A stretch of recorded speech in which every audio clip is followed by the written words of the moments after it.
Ever wondered why understanding different types of verbs in English is crucial? Well, verbs are the backbone of any sentence. They give life and action to our words, allowing us to express our thoughts, feelings, and ideas. Today, we dive into the fascinating world of English verbs, exploring their various types and uses. First up, we have auxiliary verbs, also known as helping verbs. These chameleons of the English language, including be, do, and have, pair up with a main verb to tweak its meaning. It's like adding a dash of spice to your favorite dish. These verbs are crucial for indicating tense, mood, and voice. Picture them as the little helpers of the English language, assisting in forming negative statements when coupled with words like not and never. For instance, consider the sentence, I am waiting. Here, am is an auxiliary verb that helps modify the main verb waiting. Next, we meet modal verbs.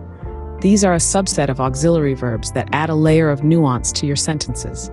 They express ability, permission, possibility, necessity, or obligation. These are the verbs such as can, could, may, might, must, ought, shall, should, will, and would. Just like a magician, they never change their form. For instance, in the sentence, Martin should speak a little louder, should is a modal verb that expresses an obligation or a suggestion. Phrasal verbs are next on our list. Picture them as phrases acting as a single verb. These verbs typically marry a verb with an adverb or a preposition to create a whole new meaning. An example is the phrasal verb kick off, which means begin. We then have gerunds, which are present participle verbs ending in ing that act as nouns. They encapsulate the same action as the verb they stem from. For instance, in the sentence, eating fruits and vegetables is good for you, eating is a gerund.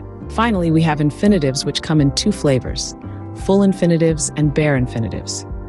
Full infinitives, also known as to infinitives, are created by adding to in front of the base form of a verb. For example, to run or to eat.